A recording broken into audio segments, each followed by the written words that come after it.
Hello children, it's story time with Mrs. Stevens. Today we're going to read a story that has a dinosaur in it. Well, it has more than one dinosaur. It has a big dinosaur called Tyrone, and he's not very nice, and a little dinosaur called Boland, and he's just a nice ordinary dinosaur. Tyrone the Horrible, it's called. Let's find out why.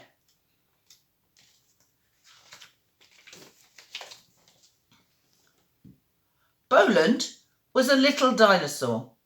He lived with his mother and father in a great swamp forest. There were lots of dinosaur children in Boland's neighbourhood. They played together every day, and Boland was friendly with all of them. Well, all of them except one. His name was Tyrone, or Tyrone the Horrible, as he was usually called. He was just a kid himself, but he was much bigger and stronger than the others. He was a real big bully if you ever saw one. In fact, he was probably the world's first big bully. Tyrone especially liked to pick on Boland. He punched him and teased him and always stole his snack or sandwich. Boland tried to stay out of Tyrone's way, but it seemed no matter where he went, Tyrone was waiting for him. Night after night, Boland had a hard time getting to sleep. He kept thinking of ways to avoid Tyrone. It seemed hopeless. Boland's friends tried to help. "You've got to get Tyrone to be your friend," Terry said to Boland one day. "Well, that's easier said than done," said Boland. "How do you make friends with someone who's always hurting and teasing you?" "Well, give him a present, show him you care," Terry said. Boland thought for a while. What kind of present could he give Tyrone? Then he remembered how Tyrone was always taking his snacks and sandwiches. A present for Tyrone. Well, it's worth a try. That afternoon, Boland went looking for Tyrone. "Here," he said in his friendliest voice. "Such a hot day, thought you might like an ice cream cone." Tyrone looked at Boland for a moment, and then he smiled his nasty smile. "Ice cream for me? How sweet." I wonder what's going to happen. Tyrone grabbed the cone, turned it upside down, and squashed it on Boland's head. "Ha ha ha!" Tyrone laughed and walked away. Boland could hear Tyrone's laughter for a long time, echoing through the forest. Next day, Boland told his friend Stella what had happened. "You're taking it too seriously," Stella said. "Don't pay any attention to the big bully.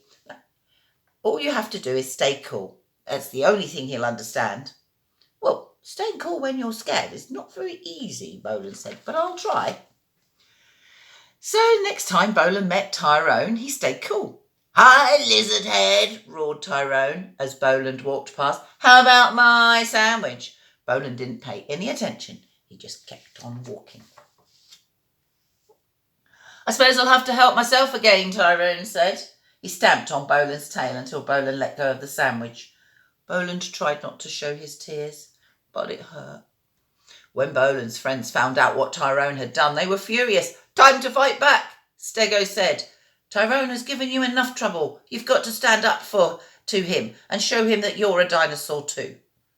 You can win any fight against him. He's just a big person, that's all." Boland was angry too. "You're right," he said. "Maybe I should fight him and stop this nonsense. Let's go." Boland stood up and faced Tyrone the Horrible. "Listen, you brute," he said. "I've had enough of your bullying. Come on and fight." Tyrone took one look at Boland and he grinned.